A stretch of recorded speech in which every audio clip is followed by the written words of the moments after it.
오늘은 무장한 영적 군사에 대해서만 말씀드립니다. 영적 군사의 임무는 뭐예요? 읽겠습니다. 첫 번째로는 영적 전쟁을 하는 자입니다. 영적 군사가 하는 임무는 뭐예요? 전쟁을 치르는 거예요. 누구하고 싸워야 돼요? 사람하고 싸워야 돼요? 아니죠. 악한 마귀하고 싸우는 거죠. 그래서 하나님 나라를 확장하고 이 마귀 세력을 이기기 위해서는 우리는 싸워야 될 줄 믿습니다. 에베소서 6장 12절입니다. 같이 읽습니다. 시작. 우리의 씨름은 활과 얼굴을 상대하는 것이 아니요 통치자들과 권세들과 이 어둠의 세상 주관자들과 하늘에 있는 악의 영들을 상대합니다. 그래요. 이렇게 마귀하고 우리는 싸워야 되는 존재라는 거예요. 우리의 씨름은, 우리의 싸움은 혈과 육에 대한 싸움이 아니에요. 사람과의 싸움이 아닌 거예요. 그 사람을 잡고 있는 악한 영들과의 싸움인 거예요. 그리고 이 세상을 잡고 있는 세상 주관자들, 그리고 정사와 권세, 그리고 하늘에 있는 악의 영들을 우리는 싸워서 이겨야 될 줄 믿습니다. 그러기 위해서는 우리는 늘 깨어 있어야 돼요. 그리고 군사가 되어야 됩니다.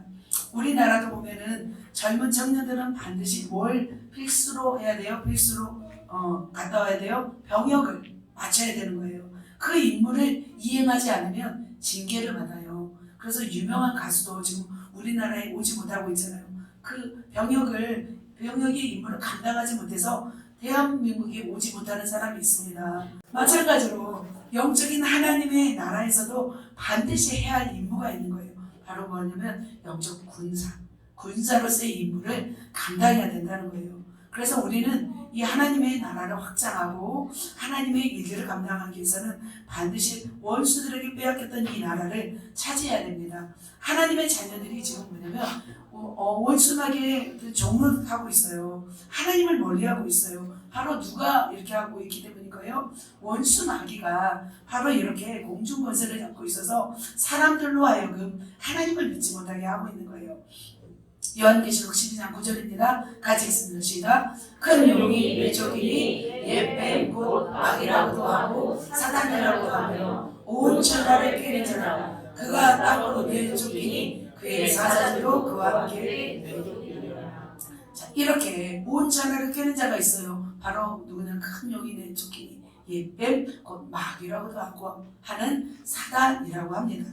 이 사단이 바로 온 천하를 꿰면서 지금도 사람들을 예수를 못 믿고 죽이고 멸망시키고 있어요. 우리 교회에서는 영안이 열린 분들이 보면은 용들이 가끔 이렇게 내려오는 것을 보잖아요.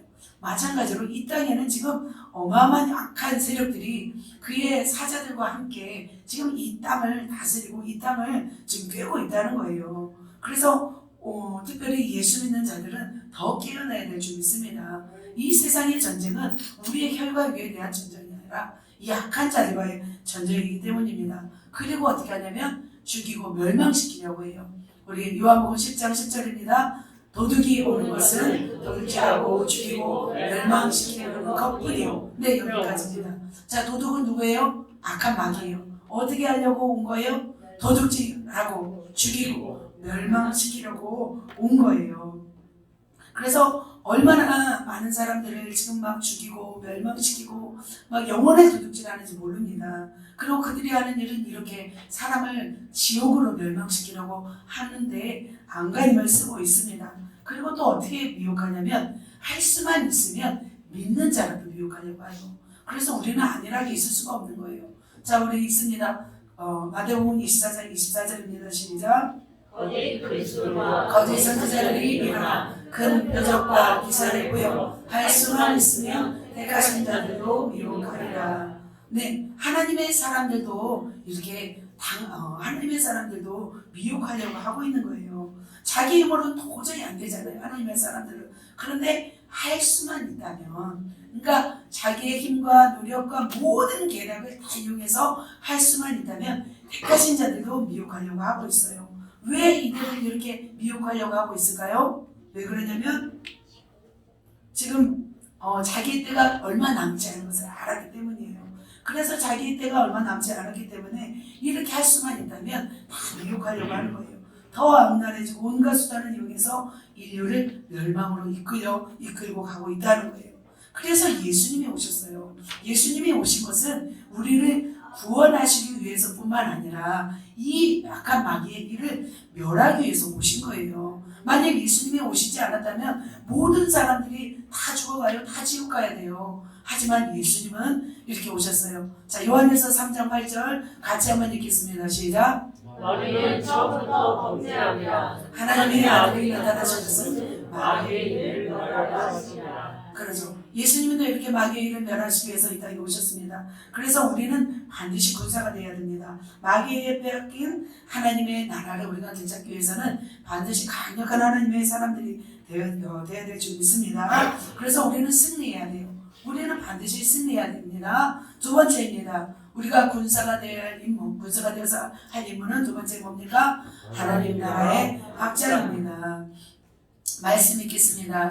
마태복음 12장 28절 29절입니다. 하나님의 성령을 힘입어 귀신을 쫓아내는 것이며 하나님의 나라가 이미 너희에게 임하였느니라. 사람이 먼저 강한 자를 결박하지 않고서야 어떻게 그 강한 자의 집에 들어가 그 세간을 강탈하겠느냐. 결박한 후에야 그 집을 강탈하리라. 이렇게 말씀하고 있습니다.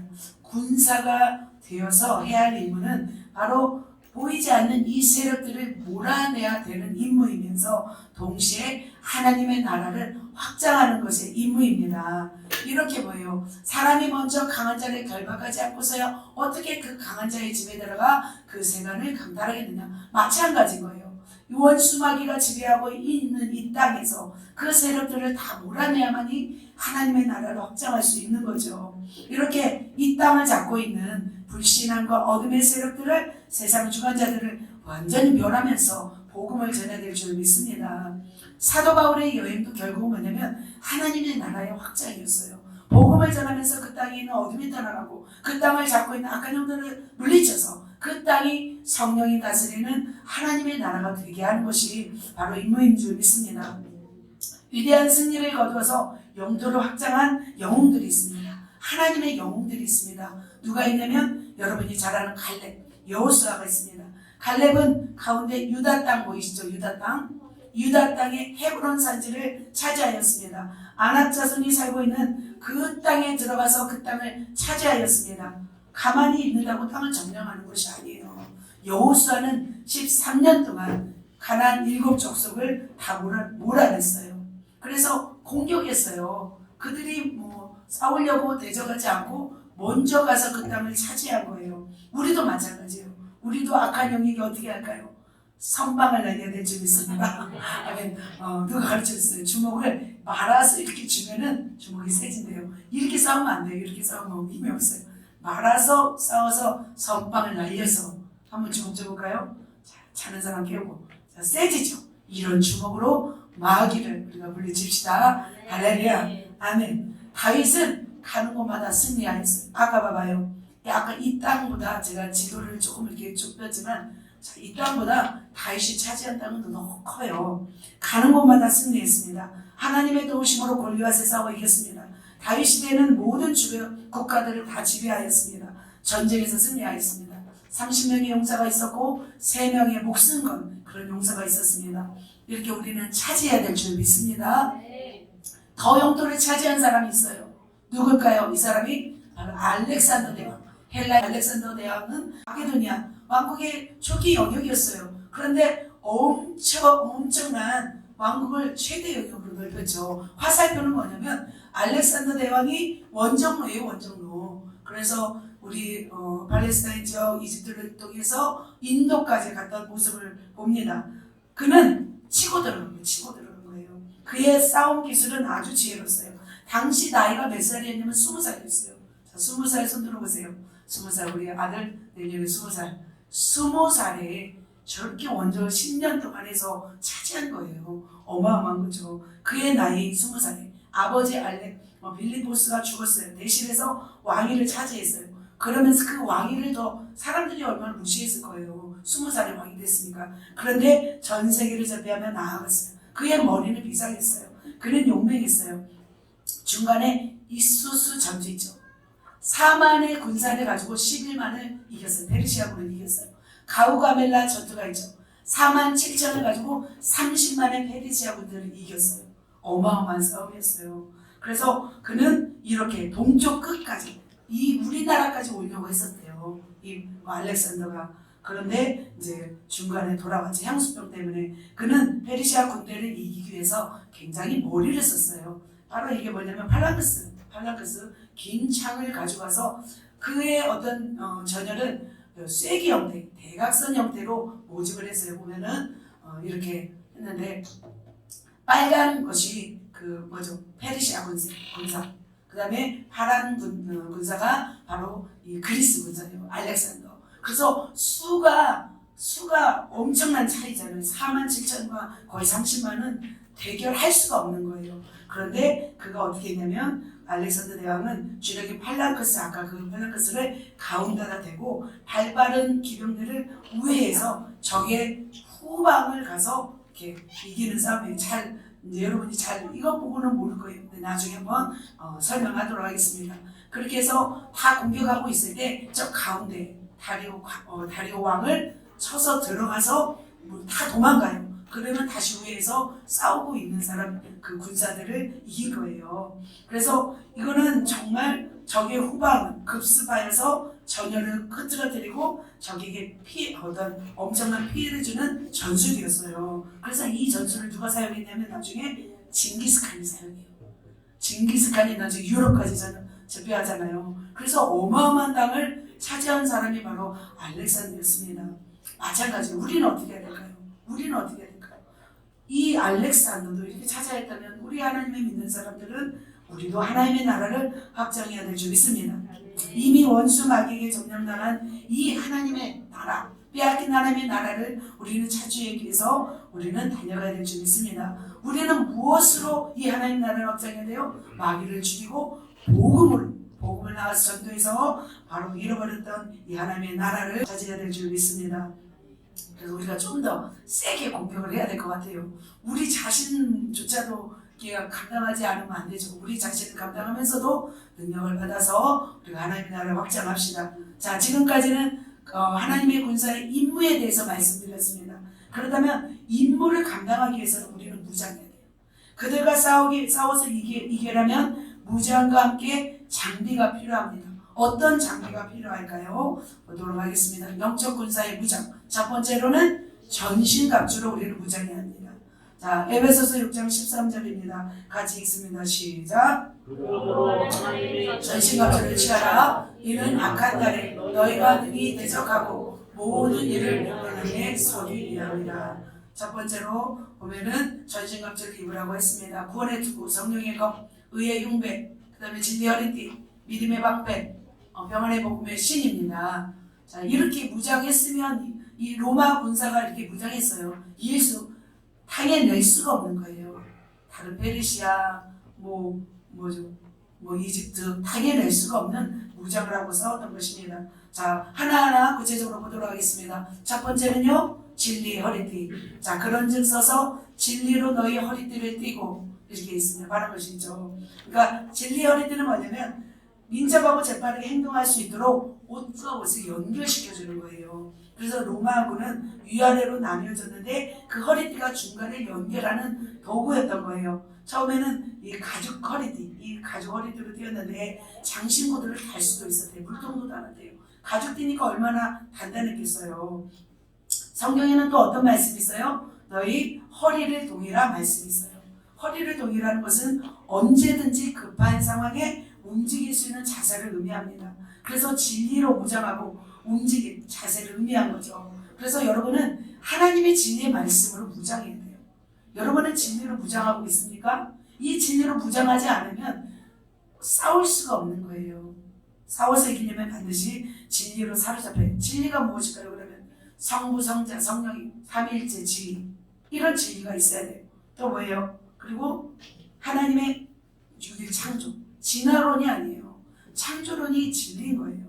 그리고 구원받는 진리는 말로 뭐예요? 철학이나 이성이나 도덕이나 어떤 가치로 구원받는 것이 아니라 뭘로 구원받아요? 바로 예수 그리스도로밖에 구원받지 못하는 거예요. 예수 그리스도를 믿음으로밖에 구원받지 못하는 거예요. 천국에 이르는 진리. 이렇게 구원받았어도 죄짓고 하나님을 대적하고 증짓죄, 사기죄 계속 알면서 진을 죄면 천국에 갈 수 있어요? 천국에 갈 수 없는 거예요. 이런 진리를 가지고 있어야 돼요. 그리고 천국, 지옥이 있다는 진리. 그리고 백보자 심판 때 여러분이 다 천국, 지옥에서 상급 심판 다 받는다는 이 진리를 우리가 알아야 되는 거예요. 그래서 복음의 진리를 달달달 외우시면서 진리로 사로잡히시길 예수님의 이름으로 축복합니다. 두 번째입니다. 두 번째는 같이 읽습니다. 의의 오심경. 그런즉 서서 진리로 너희를 드리고 의의 오심경을 그치고.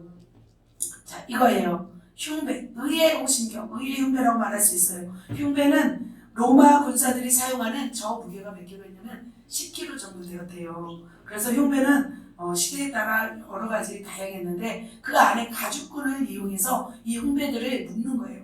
6개에서 한 10개 사이로 철편으로 이루어졌어요. 그래서 목에까지 이렇게 어깨, 목까지 다 가두어져서 어떤 화살이나 어떤 칼도 들어오지 못하게 막는 거죠. 그게 편하게 만들어져서 적과 칼로부터 보호할 수 있는 의의 흉배인 거예요. 여러분 의의 흉배 있나요? 지금 다 맞고 있나요? 자, 의의 흉배는 의미하는 것이 뭘까요? 그러면 바로 뭐냐면 우리의 마음을 지키는 거죠. 의는 이 사람의 의가 아니라 하나님의 은혜를 통한 의인 거예요. 그래서 자기를 통하여 하나님의 어떤 십자가를 통하여 어떤 주어진 하나님의 의를 말하는 것이 바로 의의 흉배인 것입니다. 우리의 가슴을 지키고 우리의 마음을 지킬 수 있는 것이 바로 하나님의 십자가의 그 은혜를 통해서 우리를 보호하신다는 거예요. 그렇게 은혜를 구원받는 삶은 어떻게 살아야 돼요? 바로 의를 행하는 거죠.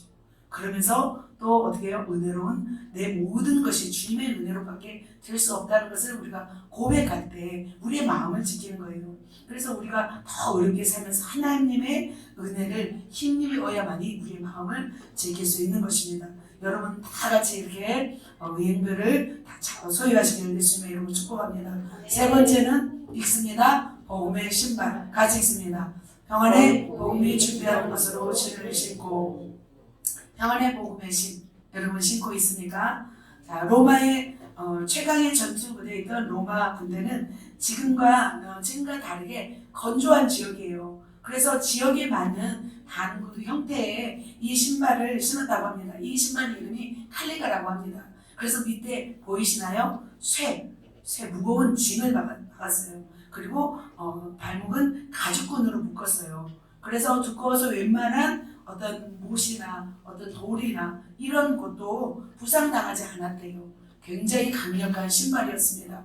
우리의 이 신발이 바로 뭐냐면 영적으로는 복음이라는 것이에요. 그래서 우리는 복음을 가지고 있어야 돼요.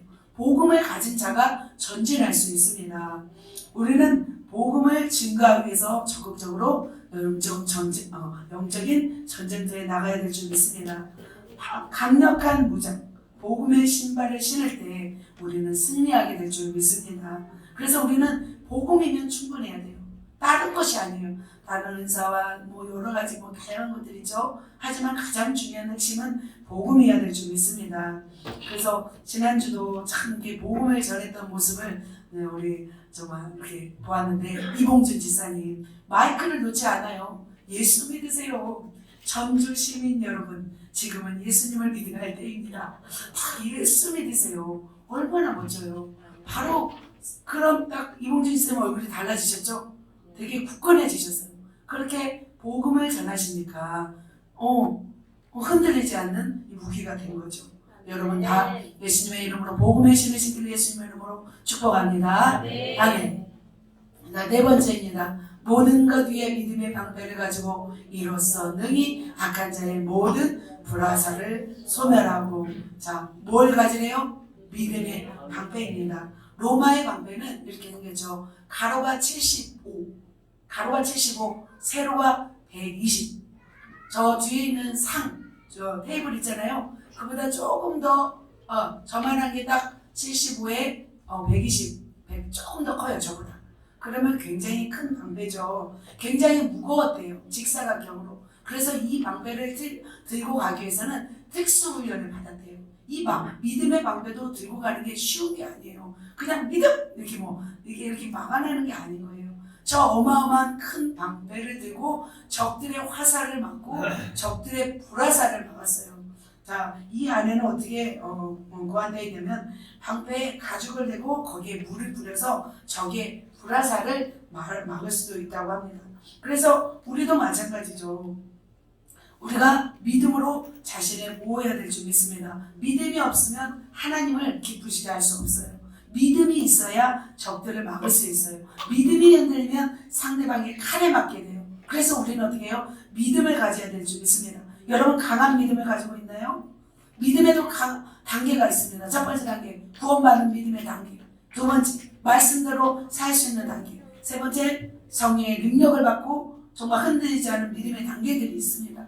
그래서 능력받는 믿음의 단계로 우리는 나아가야 될 줄 믿습니다. 그래서 원수 마귀를 향해 직격탄을 날려버리면 우리는 꼼짝할 수 없어요. 그러나 저 믿음의 방패로 우리가 막아선다면 우리는 흔들리지 않고 승리할 줄 믿습니다. 자, 다섯 번째는 구원의 투구입니다. 같이 읽습니다. 구원의 투구, 성령의 검, 곧 하나님의 말씀을 가지라. 구원의 투구 이렇게 생겼습니다. 참 이렇게 로마 사람들은 참 최선을 다했던 것 같아요. 그 군사비로 굉장히 많이 사용한 것 같아요. 자, 이 안은 가죽으로 되어 있대요. 그러니까 얼마나 많은 소와 양들을 다 잡았겠어요. 이 안에는 가죽으로 되어 있고 밖에는 구리로 되어 있어요. 그래서 위는 말총으로 장식을 했습니다. 머리가 뭐예요? 생명의 근원인 거예요. 머리가 상하면 어떻게 전쟁을 치를 수가 없어요. 다른 곳이 부서져도 머리가 다치지 않으면 살 수 있지만 바로 머리가 다치면 죽는 거예요. 그래서 복음에 대한 이 확신과 이 구원의 선포는 우리를 보호할 수 있는 거예요. 그래서 이 구원의 투구는 내가 죽으면 천국이구나 이런 확신을 가지고 살면 되는 거예요. 그래서 실제적으로 이 무거운 투구는 안정감을 줬대요. 그래서 어떤 공격에서도 보호할 수 있었대요. 그러니까 방패도 들었지, 모자도 썼지, 의의 형배도 다 썼지. 막을 수가 없는 거예요. 신발도 강력한 칼리가를 신었잖아요. 이처럼 이렇게 구원의 소망의 투구가 있는 사람은 건넬 수가 없습니다. 저도 마찬가지로 섬으로 가서 사역을 했는데 이제 저는 첫 번째로 하는 것이 영적 전투거든요. 딱 가서 기도를 하는데 어마어마한 큰 거인이에요. 막 몸이 디륵디륵 살이 쪘어요. 디륵디륵 아시나요? 살이 엄청 쪘습니다. 그리고 막 금 같은 그런 목걸이를 하고 굉장히 위협적이었어요. 그래서 제 힘으로는 도저히 이길 수가 없는 거예요. 그런데 제가 어떻게 싸웠냐면 죽게 아니고 살기로 싸웠어요. 그래서 3일 동안 금식하며 싸웠는데 얘가 딱 사라진 걸 느꼈어요. 그래서 내가 죽으면 천국이겠지 생각하고 싸우면 이길 수 있구나. 또 한 번 서울에서 어떤 교회에서 선교팀이 왔어요. 근데 그 선교팀을 대적하는 악한 영이 너무 센 거예요. 그래서 내 힘으로는 이걸 못 이기겠더라고. 딱 기도를 시작하는데 와 있어요. 옆에 와 있는데 너무 힘든 거예요. 도저히 내가 이길 수 없어서 그때는 어떻게 되면 정말 지금 목이 다 나갔는데 정말 강력하게 하나님을 향해 부르짖었어요. 강력하게 하나님을 부르면서 죽게 하면 살기로 그렇게 했었는데 놀랍게도 이 악한 영이 다 사라지는 걸 느꼈어요. 내가 정말 죽으면 정말 천국이구나. 이 소망을 가지고 정말 죽게 아니면 살기로 이렇게 싸웠더니 승리하는 것을 제가 경험한 적이 있습니다. 마찬가지로 여러분이 지금 죽으면 어떻게 해요? 죽는 걸 두려워하지 마시고 죽으면 내가 천국에 가는구나 생각하시면서 구원의 투구를 쓰시길 예수님의 이름으로 축복합니다. 네, 구원의 투구 마지막입니다. 마지막은 성령의 검. 같이 있습니다. 구원의 투구와 성령의 검, 곧 하나님의 말씀을 가지라. 성령의 검 어떻게 생겼을까요? 강합니다. 성령의 검입니다. 성령의 검, 말씀의 검입니다. 로마 군인의 검은 좌우의 날선 검이었어요. 그래서 한 방향, 우리를 부엌하는 한 방향이잖아요. 근데 이게 바로 로마의 군인의 이 검은 양날을 다 검으로 사용된 그런 검이에요. 그래서 이 적들을 사살하기 위해서는 이 검을 강력하게 사용하면 돼요. 앞뒤로 그냥 아무렇게나 사용하면 됩니다. 왜냐면 적을 공격할 때 양날에 좌우에 날선 검이 있었기 때문에 어떤 돌려잡을 필요가 없었던 거예요. 강력한 검이었다고 합니다. 바로 이 검은 무엇일까요? 우리에게 해당되는 검, 영적으로 말씀인 줄 믿습니다. 우리의 유일한 공격 무기인 거예요. 그 힘의 원천은 성령님이십니다. 성령님이 또 말씀을 조명할 때 이 말씀은 강력한 무기가 되는 줄 믿습니다. 그래서 우리의 최종적인 무기는 뭐냐면 성령으로부터 주어진 말씀이에요. 성령의 불과 함께 이 검을 사용하면 어떤 칼이 될까요? 불칼이 되는 거예요. 강력한 불에 휩싸인 칼은 더 무서운 칼이 될 줄 믿습니다. 그래서 기도를 통해서 원거리도 이렇게 이길 수 있지만 가까운 거리에서는 이 말씀으로 우리는 싸워서 이겨야 되는 거예요. 말씀을 자유제대로 사용할 수 있는 거예요. 그래서 성령께서 우리에게 주신 말씀을 사용할 때 우리는 적을 이길 수 있습니다. 우리는 말씀으로 어떻게 적을 이길 수 있어야 돼요. 예를 들면은 꼭 예수만 믿어야 천국 갑니까? 이렇게 말한 사람이 있을 거 아니에요. 그러면 말씀으로 하나님 어떤 말씀이 있어요? 사도행전 말씀이 있잖아요. 주 예수를 믿으라. 그리하면 너와 네 집이 구원을 받으리라. 이렇게 말씀하는 거예요. 그래서 이 하나님의 말씀을 암송하고 바로 그때 선포하면 그 말씀이 능력이 돼요. 우리 위해서 전한 이 말씀이 칼이 되어서 나타나요. 그래서 정말 생각과 관절과 골수를 찔러 쪼개기까지 하잖아요. 마음의 생각을 감찰하기도 하잖아요. 그래서 우리는 입술에 항상 말씀을 가지고 있어야 돼요. 그래서 우리 양희정 간사님 계속 말씀 저기다 쓰시면서 암송하셨는지 또 성령 계속 읽게 하잖아요. 이 이유는 뭐냐면 우리가 능력을 갖기 위해서인 거예요. 그냥 주여 주여 한다고 해서 되는 것이 아니라 우리 안에 능력은 바로 우리 속에는 말씀이 나타날 때 그 말씀으로 적을 이길 수 있는 줄 믿습니다. 아멘. 자, 옆 사람에게 한번 보십시오. 6가지 사이는 무장했는지 한번 보세요. 무장했습니까? 자, 초구가 있는지 한번 보세요. 말씀이 있는지 보시고. 자, 우리 무장합시다. 옆 사람에게 한번 고백합시다. 무장합시다. 이런 전신갑주를 무장하고 해야 할 일이 하나 더 있어요. 자, 보도록 합니다. 영적 군사의 무장 두 번째 시작. 성령 충만과 성령의 은사와 능력입니다. 에베소서 5장 18절입니다. 지금 읽습니다. 술 취하지 말라. 이는 마땅한 것이니 오직 성령으로 충만을 받아라. 아멘. 자, 일반 군인은 뭘로 무장해요? 군복으로 무장하고 또 무기를 장착하죠. 영적인 군사가 되려면 성령 충만과 전신갑주와 함께 성령의 은사와 능력으로 무장해야 돼요. 이게 바로 무기인 거예요. 수많은 믿음의 용사들은 성령으로 충만했어요. 군사가 예를 들면 분기가 빠졌어요. 그러면 싸울 수 있어요? 없어요? 군사가 예를 들면 힘이 병약해요. 싸울 수 있어요? 없어요? 없는 거예요. 영적인 군사의 그 에너지의 원천은 성령으로 충만한 거예요. 군인이 군기 들고 체력이 있는 것처럼 영적인 군사는 바로 성령으로 충만해야만이 무기를 들고 싸울 수 있어요. 무기가 막 대포가 주어졌는데 대포를 들 수 없어요. 허약체질은. 그러면 안 되는 거예요. 영적인 군사는 바로 이렇게 성령으로 충만해야 될 줄 믿습니다. 자, 제자들은 성령으로 충만했습니다. 그래서 하나님의 일을 감당했습니다. 성령으로 충만한 자는 두렵지 않습니다. 성령으로 충만한 자는 강하고 담대합니다. 예루살렘 마가의 다락방에 성령의 성령의 충만을 받고 120문도 많은 제자들이 목숨을 걸고 생명을 걸고 주님을 위해서 싸웠습니다. 그리고 사람들에게 복음을 전하는 걸 두려워하지 않았습니다. 자, 충만한 베드로 어떻게 했어요? 성전 미문에 앉아있는 안전뱅이를 고치는 사건이 있었습니다. 사도행전 6장에서 보면은 유대인들이 이 사도들을 시기했어요. 그리고 잡아 죽이려고 어디 가둬요? 감옥에 가둬요. 그런데 어떻게 성령이 충만한 그들을 하나님의 사자가 보내서 웅문을 열어요. 그리고 열자마자 도망갔어요? 그들은 안 도망갔어요. 다시 가서 유대인의 회당에 가서 복음을 전하는 것을 볼 수 있습니다. 사도행전 5장 42절 같이 한번 읽겠습니다. 그들이 날마다 성전에 있든지 집에 있든지 예수는 그리스도라고 가르치기와 전도하기를 그치지 아니하니라. 그들이 왜 이렇게 할 수 있었냐면 성령으로 충만하였기 때문입니다. 성령으로 충만하지 않으면 하나님의 사역을 감당할 수 없습니다. 성령으로 충만한 자만이 영적인 사역을 감당할 수 있는 강력한 군사의 어떤 군기가 들어있는 모습이죠. 영적 군기는 바로 성령 충만입니다. 사도행전 11장 24절 바나바는 착한 사람이었어요. 뿐만 아니라 성령과 믿음이 충만하였어요. 이렇게 성령과 믿음이 충만하니까 이에 큰 무리가 주께 더하였다고 말씀하였습니다. 또 바울이라 하는 사도 바울이란 사도 바울은 성령이 충만했어요. 어떤 일이 일어났어요?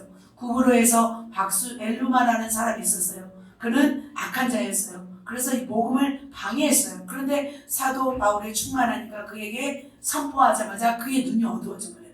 갑자기 막 사람을 두루 찾는 그런 역사가 있었습니다.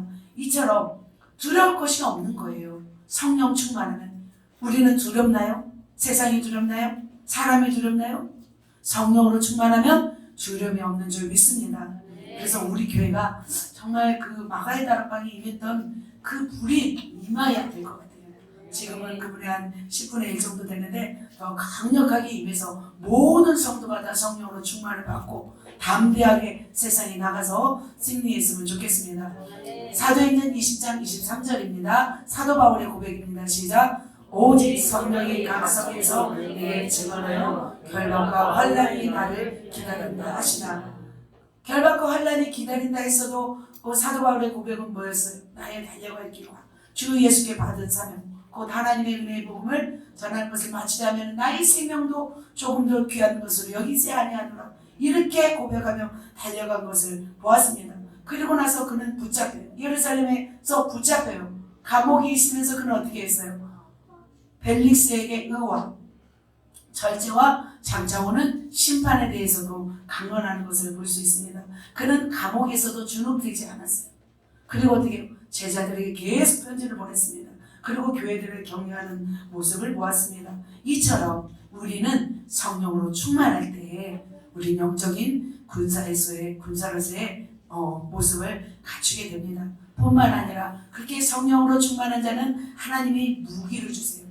성령으로 충만하지 않고서 이 무기를 받으면 무기를 감당하지 못해요. 그래서 무기가 있습니다. 우리 파란 글씨만 하면 읽겠습니다. 우리 같이 읽어요. 시작. 지혜의 말씀, 지식의 말씀, 믿음, 영고치는 은사, 능력, 행함, 예언, 영들 분별함, 방언, 방언들 구역함. 하나님은 이런 것을 주시는 거예요. 그래서 어떤 사람에게는 지혜의 말씀을, 지식의 말씀을, 영들 분별함을, 이게 바로 어떤 일반 지식이 아닌 어떤 초자연적인 지식인 거예요. 지식의 말씀 알아내는 거예요. 우리가 기도하다가 어떤 지역에 어떤 일이 일어날 것 같은 것을 미리 아는 거예요. 그죠? 그래서 저 사람을 보면 저 사람의 마음이 어떤지, 지금 믿음의 단계가 얼마인지, 저 사람이 지금 힘들어하고 있는지, 이것을 초자연적으로 알아보는 거예요. 이게 지식이에요.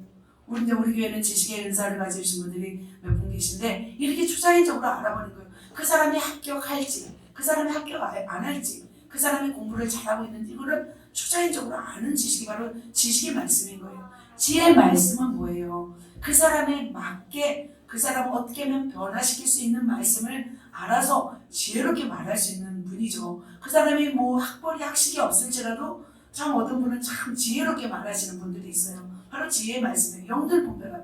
영들 분별함은 뭐예요? 영적인 것들을 분별해버린 거예요. 그 사람이 지금 성령으로 말하는지, 그 사람이 지금 악령으로 말하는지, 그 사람이 지금 어떻게 자기의 죄로 말하는지 분별해버리는 거예요. 그래서 우리 목사님이 분별력이 굉장히 강하셨죠. 그래서 우리 교회는 이 분별력이 있습니다. 또 병 고치는 은사, 믿음, 능력, 행함. 이거 강력한 능력의 은사예요. 믿음으로 행하는 거죠. 병 고치는 은사도 강력한 능력이죠. 능력, 행함. 도저히 사람으로서는 감당할 수 없는 일을 능력으로 해내는 거예요. 그래서 우리 교회에서는 우리 이봉준 지사님도 그렇고 하나님의 능력, 행함을 통하여서 여러분에게 많은 역사들이 있습니다. 바로 이 능력, 행함을 우리가 소유해야 돼요. 하나님의 영적 군사는 능력, 행함, 그리고 마지막 예언, 방언, 통변. 이거는 우리의 뜻이 아닌 하나님의 음성을 듣는 거예요. 하나님의 음성을 듣는 이 은사를 가지고 있어야 됩니다. 그래서 우리에게 주신 수많은 은사가 있는데 이 은사들을 가지고 이제는 하나님의 나라를 확장하는데 우리는 사용해야 될 줄 믿습니다. 그래서 어떤 사람에게는 다른 사람에게는 각자마다 하나님께서 필요한 대로 나눠주신 거예요. 그래서 이 은사들을 가지고 소중하게 여겨서 하나님의 일을 감당하시기를 예수님의 이름으로 축복합니다. 특별히 영들 분별함을 더 알면은 좋아요. 그죠? 그래서 마귀가 미리 올 것도 알고 또 저게 영적인 세력들이 지금 있는지 몇 마리가 있는지 이것들을 다 분별해서 우리 싸운다면 더 훨씬 탁월한 은사인 줄 믿습니다. 자, 여러분은 이렇게 영적인 어떤 군장에 대해서 지금 무장에 대해서 말씀드렸습니다. 전신갑주와 성령 충만과 은사에 대해서 말씀드렸습니다. 자, 여러분은 이것을 가지고 있는지요? 어떻게 하면 이 무장할 수 있는지? 무장을 해야 되잖아요. 그러기 위해서는 말씀을 읽어야 되고 예배를 참석해야 되고 그리고 계속해서 은사를 사모해야 돼요. 그리고 내가 하나님 무장되기 원합니다. 계속 뭐 그냥 쓰러져 그냥 군사로서 사명을 감당하지 못하고 그냥 하루하루 살아간다면 하나님의 이 임무를 감당하지 못하는 거예요. 우리는 어찌하든지 지금 죽어가는 영혼들이 세상에 너무 많잖아요. 그래서 우리는 반드시 무장을 해야 될 줄 믿습니다. 자, 마지막으로 영적 군사의 자세에 대해서 마지막으로 설명하도록 하겠습니다. 첫 번째, 우리는 영적 군사예요. 여러분요, 우리는 영적 군사예요. 그리스도의 군사라는 우리는 당당한 자세가 있어야 돼요. 자존감이 어떤 정체성이 있어야 돼요.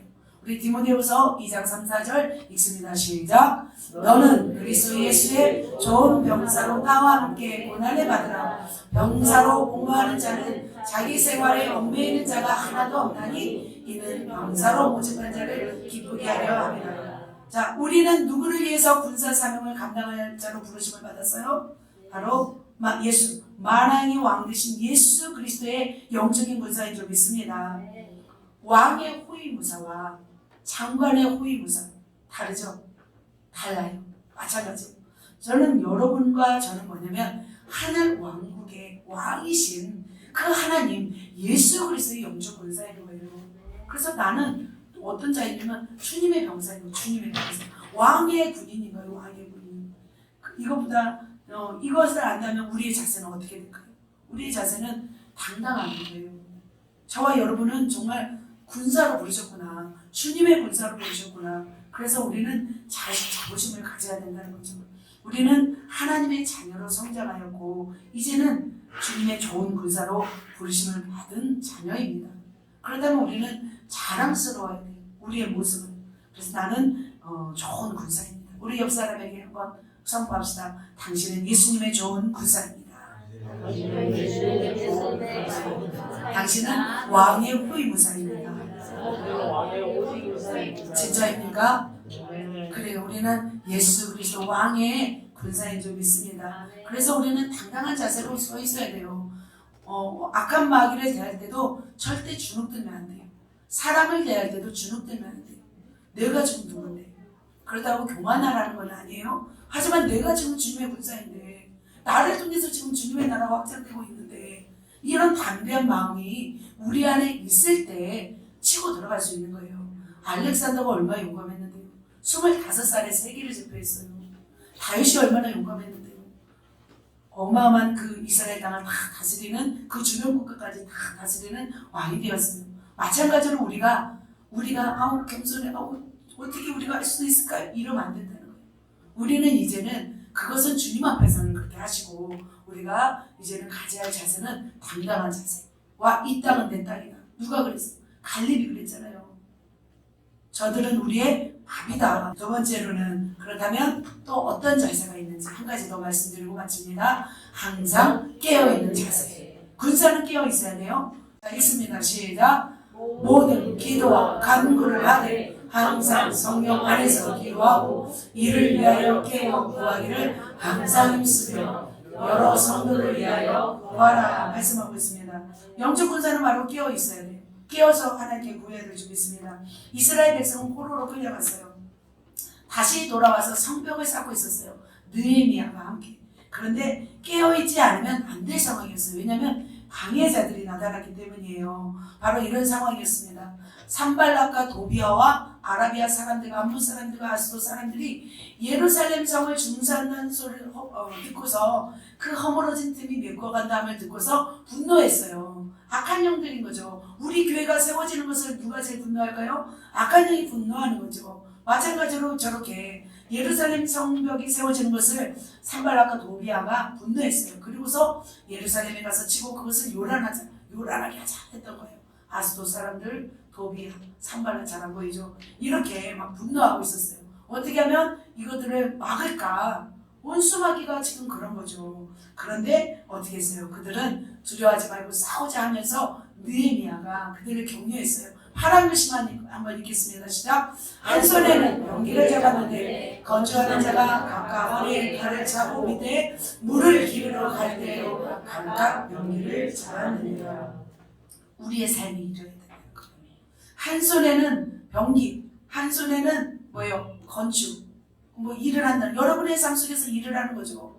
배추를 빨든지 무를 빨든지 아무튼 직장에서 일을 할 때, 간호사로 일을 할 때 일을 해요. 그 대신 한 손에는 뭘 잡아야 돼요? 병기, 깨어 있어야 되는 거예요. 깨어 있지 않으면 안 되는 거예요. 보세요. 방패도 있고 창도 놓고 옆에서 일을 하는 거예요. 칼도 차고. 왜냐하면 적들이 오면은 이것들을 이겨야 되기 때문에 긴장하면서 이들은 싸웠어요. 그래서 4장 17절 18절 결국은 어떻게 됐어요? 이렇게 성벽을 완성을 한 것을 볼 수 있습니다.